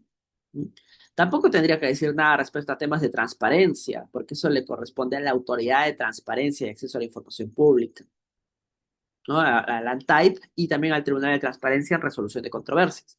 Pero en ese caso no ha hecho eso, ¿no? No se ha quedado callada y ha emitido opinión. Servir indica que la información tramitada, digámoslo así, tramitada o ventilada en la etapa preliminar o en la etapa previa a un procedimiento disciplinario es información confidencial. Pero el Tribunal de Transparencia dice lo contrario. La ANTAIP, o sea, la Autoridad de Transparencia y Acceso a la Información Pública, dice lo contrario. Porque la norma vinculada a la excepcionalidad de la información pública por información confidencial dice que es información confidencial la que se encuentra en trámite respecto a la potestad sancionadora de la administración pública, es decir, trámite. ¿Qué significa trámite? Y el Tribunal de Transparencia dice, trámite significa procedimiento. Trámite significa procedimiento. Y en ese sentido, entonces, para que la entidad diga que la información está en trámite, tiene que exhibir cuál es la resolución de inicio del procedimiento administrativo, ¿no? Mencionar, indicar mediante qué acto se inició el procedimiento administrativo sancionador. Más aún porque a partir de la fecha en que se haya notificado ese acto o esa resolución de inicio de procedimiento disciplinario, se podrá dar cuenta de los 6 meses. Porque recordemos que la norma dice que esta excepción caduca a los 6 meses de iniciar el procedimiento sancionador, ¿no? ¿Y cómo vamos a saber desde cuándo computamos ese plazo? Desde que pues, se inicie el procedimiento. Solamente desde ahí inicia el plazo. Es la interpretación de la norma conforme al Tribunal de Transparencia. Y allí entonces se han suscitado muchos conflictos entre el Tribunal de Transparencia con Servir, pero pues quien tiene la decisión respecto a estos temas es el Tribunal de Transparencia. Incluso existen trilaterales donde se vincula a Servir mismo, quien presenta sus descargos, en virtud de sus informes técnicos, y todos estos son rebatidos por el Tribunal de Transparencia, ¿no? Indicando que las normas de transparencia se interpretan de forma restrictiva, ¿no? Hacia la información vinculada con el régimen de excepciones. En caso de duda, incluso, que para el tribunal no hay, pero en caso de duda se debe de favorecer a la publicidad de la información, ¿no? Y en ese caso, entonces, aquí, por ejemplo, en eso de la PGE, la UDES ha dicho no forma parte del procedimiento administrativo disciplinario también, ¿no? No vinculado a Servir, pero los procedimientos disciplinarios de la Procuraduría General del Estado, que es la PGE, también es igual, ¿no? Tiene su parte preliminar, su fase instructiva y su fase sancionadora. Y la PGE había dicho que no les voy a dar la información porque no forma parte del procedimiento disciplinario, porque constituye una actuación administrativa preliminar y de carácter contingente. En ese caso, el Tribunal de Transparencia ha dicho, se debe tomar en consideración que el requerimiento del administrado se refiere a resoluciones de archivo emitidas por la UDES, que la entidad señaló que dicha unidad realiza una evaluación previa, ¿no? Que es la etapa previa a un procedimiento disciplinario de la Procuraduría General del Estado, luego de la cual se emite un informe para el inicio de un procedimiento disciplinario o en su defecto se emite la resolución de archivo respectiva y que la evaluación previa a consecuencia de una queja o denuncia interpuesta contra un operador del sistema de defensa no tiene la naturaleza del procedimiento disciplinario. Entonces no se acreditan pues las condiciones del numeral 3 del artículo 17 de la Ley de Transparencia, es decir, que sea confidencial por estar vinculada al trámite de la potestad sancionadora administrativa. Cuando dice trámite, se refiere a procedimiento. Cuando dice trámite, se refiere a procedimiento. Entonces, cualquier conflicto que se pueda suscitar en materia de transparencia, a pesar de que la entidad pueda citar, informes técnicos de Servir para no otorgar la información, se puede presentar recursos impugnativos ante el Tribunal de Transparencia y los descargos de las entidades pues no van a servir de mucho, la verdad. Los informes técnicos de Servir solamente vinculan al sistema administrativo de gestión de recursos humanos. Es algo que Servir tiene que reconocer porque va más allá de esto, ¿no? No vinculan al sistema de transparencia. Lo mismo pasa, por ejemplo, con los informes técnicos de Servir cuando hablan sobre inhabilitaciones para contratar con el Estado, ¿no? Contratar con el Estado enmarca el sistema de abastecimiento, no el sistema administrativo de gestión de recursos humanos, y por lo tanto no tendría que emitir opinión respecto a otros sistemas, ¿sí? Bien, a ver, preguntas, preguntas, preguntas. A ver, Felipe Maguiña dice, ¿el silencio administrativo positivo opera en un procedimiento administrativo sancionador? Y no. Ya. Primera en cuenta, los silencios, o sea, no hablamos de positivo en específico, sino cualquier silencio solamente opera en los procedimientos iniciados a pedido de parte, porque el silencio administrativo se constituye como la técnica legislativa impuesta por el legislador ante la omisión de respuesta ante un pedido. Y ese pedido tiene que iniciar el procedimiento. Un procedimiento sancionador no inicia con un pedido, inicia de oficio. Siempre todo procedimiento sancionador inicia de oficio, ¿no? No confundamos esto con la denuncia.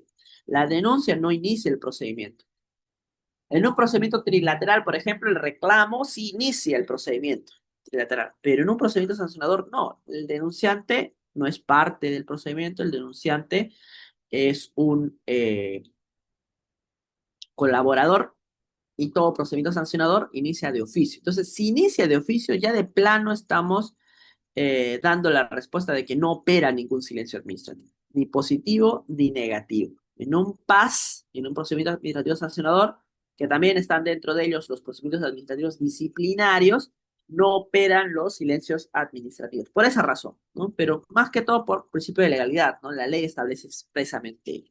Y de esta forma también en un procedimiento trilateral no opera los silencios administrativos positivos, pero sí los negativos, porque a diferencia de los procedimientos sancionadores, un trilateral inicia con la reclamación. Es decir, existe una pretensión del administrado que da inicio al procedimiento, Entonces, sí opera los silencios, pero no el positivo, sino el negativo. ¿Sí? ¿Cuándo procede el silencio administrativo positivo? Dice José Huanca. Primero, en procedimientos sancionadores nunca procede, ¿no? Procedimientos trilaterales tampoco. Opera el negativo en los trilaterales, en los procedimientos sancionadores ningún silencio.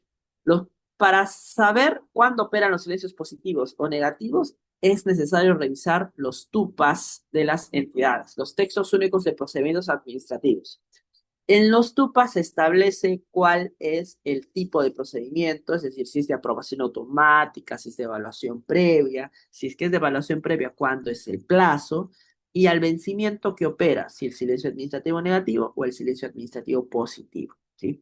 Ahora, para determinar la aplicación del silencio administrativo positivo, esto ya va más allá, es decir, es técnica normativa, porque va a depender de cada entidad argumentarlo, ¿sí? Pero el silencio administrativo positivo, dentro de los procedimientos administrativos que operan silencios, que son de evaluación previa, es la regla general, ¿no? Por regla general tendría que determinarse el silencio administrativo positivo, si es que no es de aprobación automática. Y para ello se hace un análisis de valoración conforme al reglamento de los silencios que recién está aplicándose este año, ¿no? Que está en vigencia es desde el 1 de enero del año 2026, donde todas las entidades están realizando todavía un análisis de sus procedimientos en stock para determinar variables donde los resultados van a arrojar si es que corresponde modificar los silencios hacia lo positivo o hacia lo negativo, ¿no? Pero eso ya es técnica normativa, que podemos evaluarlo si es que desarrollamos una sesión adicional de silencios administrativos, porque me parece, no recuerdo haberlo desarrollado con ustedes, pero si hemos tenido clases de silencios, pues allí hemos valorado las matrices, ¿no? Porque esos son con matrices.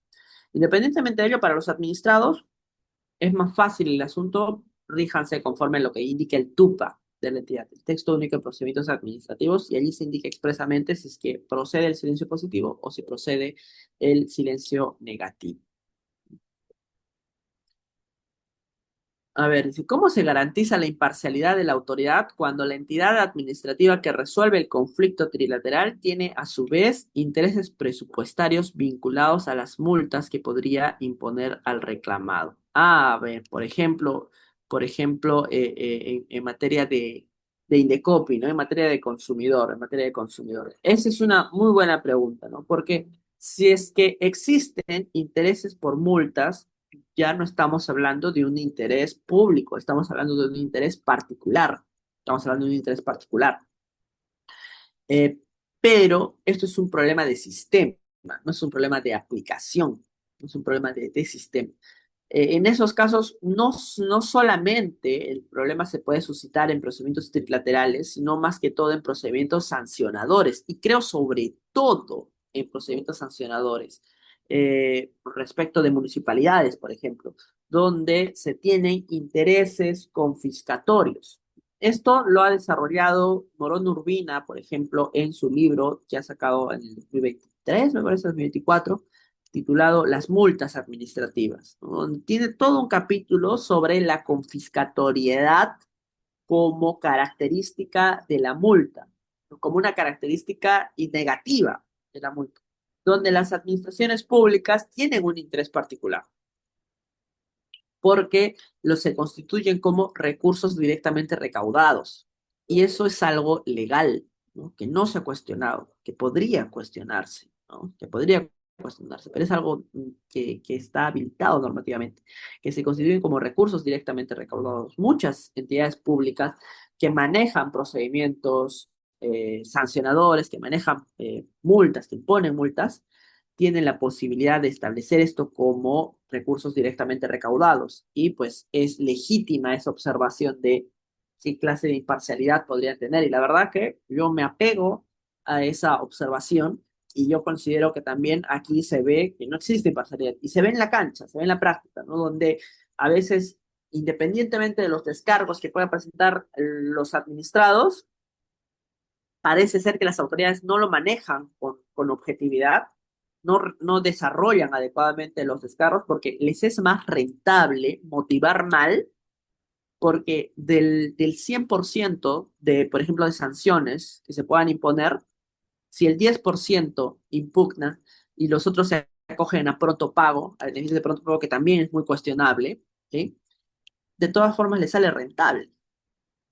Si 10% impugna y de ese 10% el 90% gana, igual de todas maneras sigue siendo poca la cantidad y más grande el porcentaje de los administrados que se acogen a la multa, que se acogen a los beneficios de pronto pago, y de esta forma el sistema se mantiene, ¿sí? Y más aún cuando el interés particular contraviene uno de los requisitos de validez del acto administrativo, que es el interés público, la finalidad pública en específico, ¿no? Recordamos que los actos administrativos tienen 5 elementos, ¿no? Competencia, objeto, motivación, procedimiento regular y finalidad pública. Y respecto de esta finalidad pública es el que se desarrolla toda esta distorsión de interés particular que pueden seguir algunas entidades públicas como modelo de gestión, incluso no es que sea la propia decisión de la autoridad administrativa, la propia autoridad que esté de turno, sino como modelo de gestión ya las entidades tienen ese planteamiento, ¿no? Ese es el sistema que sí considero que debería de cambiar o al menos ser observado, porque en la práctica se ve que no existe la imparcialidad que la potestad sancionadora o la potestad de imponer multas tendría que exigirse. Dice, ¿puede iniciar de oficio un procedimiento sancionador paralelo o debe limitarse a la controversia de las partes? Bien, eh, dependiendo de qué estemos hablando, porque hay muchos procedimientos trilaterales, muchos procedimientos trilaterales tienen tintes de sancionador, ¿no? Por ejemplo, los de los consumidores, ¿no? De los consumidores. Pero en otras circunstancias, por ejemplo, en el de transparencia, que abre un procedimiento trilateral de apelación, se tendría que esperar a la confirmación del acto administrativo, porque este no ha quedado firme todavía en vía administrativa, y cuando se determina, digamos, se declara fundado el recurso del administrado, es allí cuando se puede activar los procedimientos sancionadores, ¿no? Es decir, las denuncias ante las autoridades que no hayan cumplido a cabalidad con la normativa, en este caso de transparencia, para iniciar procedimientos sancionadores, procedimientos disciplinarios. Después también se genera por contravención a las obligaciones que se determinan en un procedimiento trilateral, ¿no? Porque en un procedimiento trilateral se pueden adoptar medidas correctivas y ante el incumplimiento de esas medidas correctivas se pueden adoptar de forma consecutiva estos procedimientos sancionadores por incumplimiento de ello, ¿sí? Bien, entonces, si no hay más preguntas, creo que podríamos dar por culminadas las sesiones. ¿Sí? Han sido bastantes sesiones, pero las hemos desarrollado siempre con apoyo de todos ustedes respecto de las preguntas y espero que les vaya muy bien en el examen. ¿Sí?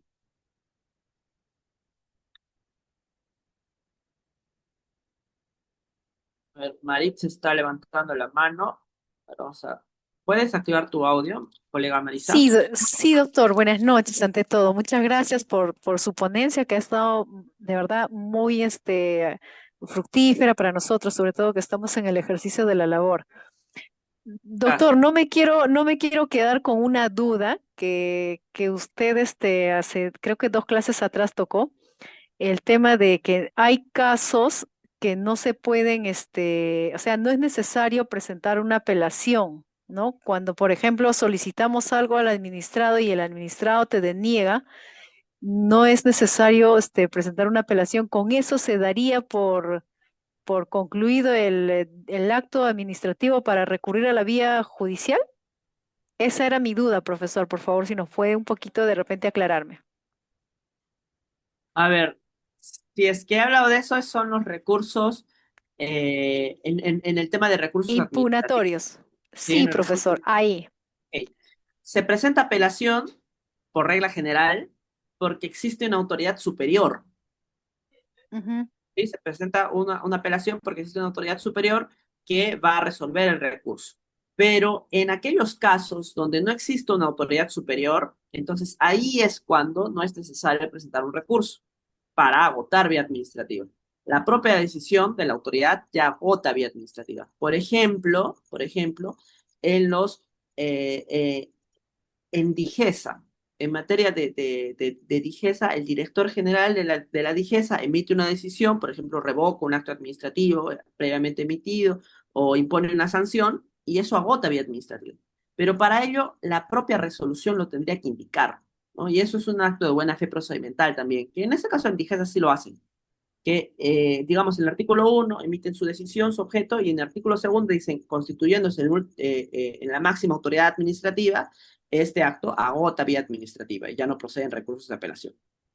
Pero sobre ello se puede presentar de forma opcional, facultativa, el recurso de reconsideración, lo que se denomina como recurso de reconsideración extraordinario, donde por única vez no se exige una prueba instrumental, ¿no? Porque para la presentación de recursos de reconsideración siempre es necesario presentar prueba nueva, no una prueba que habilite la reevaluación del caso.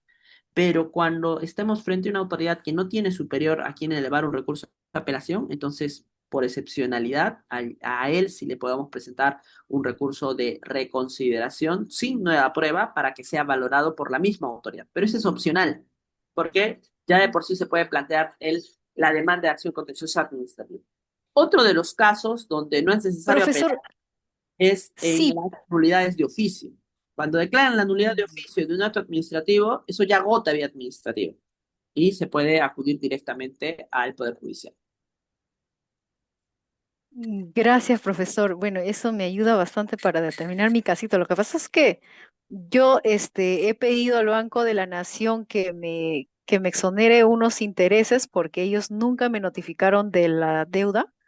Y como ellos ya hace un año que no me respondían mis escritos que he presentado, me he quejado ante Indecopi y ante Indecopi ellos se han allanado, Indecopi les ha sancionado mediante una amonestación, pero Indecopi no ha considerado eh, o sea, que como que exonerar los intereses, porque ha sido los intereses por negligencia del Banco de la Nación.